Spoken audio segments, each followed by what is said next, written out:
Hey everyone, this is FIDE Master Kostya Kavutskiy here for Chess.com, and today I want to talk to you guys about a certain mindset or attitude that you should have when playing chess.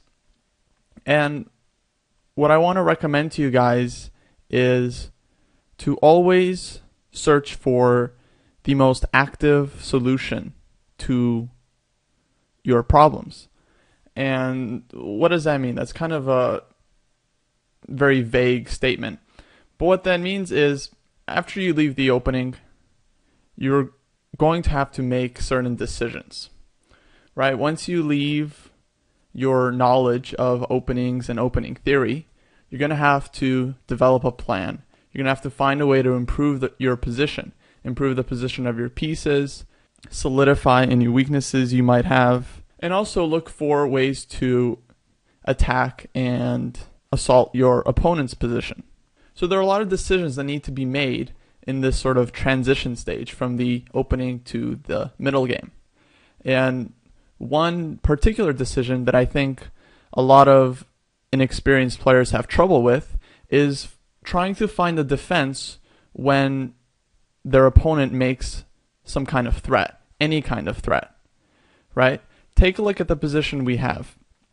White's last move was queen c3 with the threat of queen takes c7. So right now would be a great time to pause the video and figure out how you would play here as black. And I strongly recommend that you pause the video and take at least 3 to 5 minutes evaluating the position, trying to figure out what's going on, and trying to find the best move for black here to deal with this threat of queen takes c7. Okay, assuming you've already paused your videos, we're going to move on.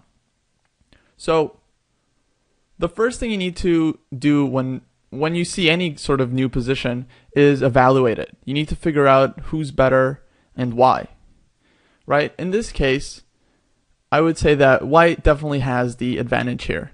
Not a whole huge advantage, but at least a slight advantage. And that's because he controls more space with his e4 pawn, and his pieces are more centrally placed and more active than black's pieces. So this isn't a huge deal so far, but it's important to recognize that white is the one who has the upper hand here. So the next thing you need to do here is ask yourself, is my opponent actually threatening anything? Okay, let's say for example we pass the turn and let white make another move. So knight takes c7, we can play rook c8. The knight is lined up with the queen, so we play rook c8 to pin it and win it. So if white did this on his next turn and we played rook c8, we would win the piece and we would probably win the game. So knight takes c7 isn't a threat. How about queen takes c7? Now here, I don't see a good way for black to continue, right? Anything we do attacking this queen, like rook c8 or moving this knight to open up the e7 rook against the queen, white can simply trade queens and play the endgame with at least one extra pawn, right? So the only forcing move here is queen takes c7, and then after white plays knight takes c7, then you would stop and think to see if black can sort of do anything here. So the next move you should look at here is rook c8, attacking the knight and extracting the pawn on c2. But the problem with this move is that white can simply play knight d5, attacking black's other rook, and then after this rook moves, white can play something like c3, and they'll have an extra pawn in the endgame with a huge advantage. So queen takes c7 is a threat, right? We've established that, we've evaluated what happens, and we know that it's something we have to deal with.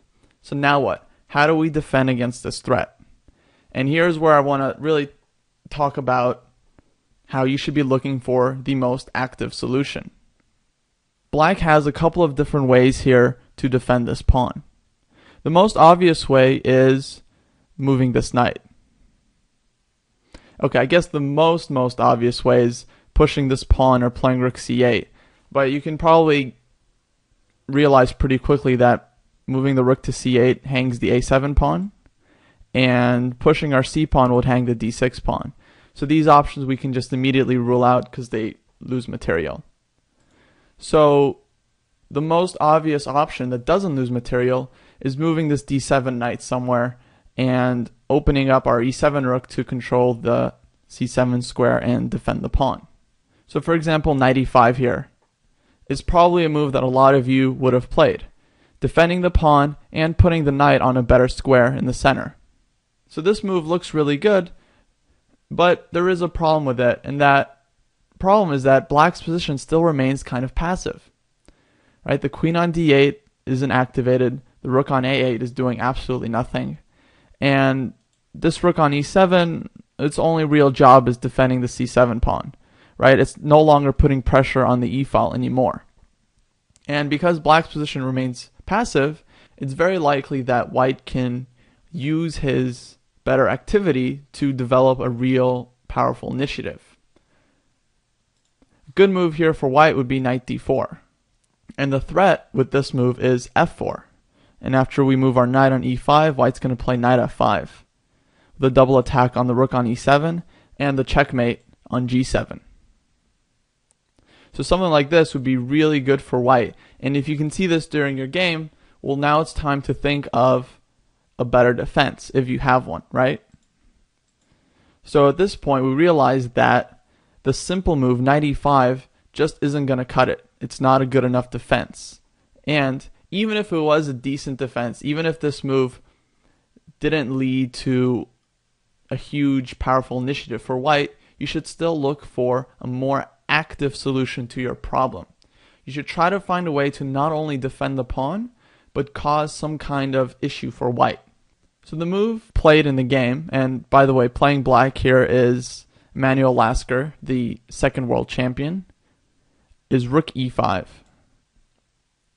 This is an absolutely brilliant move and fully emphasizes the point of why the active solution is almost always the best one. So how does this move defend the c7 pawn? It defends it indirectly. Knight takes c7 if still fails either to rook c5 or rook c8. And queen takes c7 is bad because we can simply take the knight on b5. And our queen and everything in our position is defended and black wins a piece. So this defends the pawn. But, okay, the rook looks silly on e5, right? I mean, just because we indirectly defended the pawn doesn't mean it's a good move. But the point behind this move is very tricky. And I want to go over the rest of the game just to show you how things played out. So knight d4 was played, and now rook c5. So this rook is activating itself along the c-file. And eventually, black is going to be able to get his queen out and bring his other rook to the e-file. So this move, this maneuver, rook e5 to c5, was a way for black to gain some activity for his pieces and gain some time to get himself back into the game and try to fight for the initiative. Now queen b3 and knight b6. And now white plays f4. So this move gives a lot of danger to black, right? White is controlling this e5 square, which means this rook no longer has any way to get back home. And it means it's exposed, but concretely, the rook is safe. White doesn't have an actual way to trap this rook. So queen f6, queen f3, and rook e8. And this is sort of the culmination of black's strategy. 3 or 4 moves ago, he had a very passive position, and it looked like white was well on his way to launching this, decisive attack in the center and the king side. And now, a couple of moves later, all of black's pieces are in the game, and it's actually white who has to be careful here because his center is about to become under pressure from black's pieces. So c3 was played, a5, b3, a4, b4, and rook c4. So this pawn advance, a5, a4, took control over the c4 square for the rook. g3, and now rook d8. This is a very strange looking move, but the idea behind it is pretty incredible. Black just wants to play c5. And this causes total havoc to white's position because the c3 pawn is going to be under attack once this knight moves and opening up the queen, and the rook is going to be opened up on the d file. And all of white's pieces in the center are suddenly under serious pressure. Rook e3 was played, and c5, knight b5, c takes b4, and now white played rook takes d6, and e5. So the last few moves were pretty much based on tactical considerations. I didn't really go into detail because it's not sort of the subject of this video, and I just wanted to show you guys how the game progressed. And once everything opened up, it turns out that black's pieces were sort of better coordinated to deal with the explosiveness of the center of the position, and the tactics worked out here for black. So if you want, I would strongly recommend here to pause the video again and find the best move for black to pretty much win the game.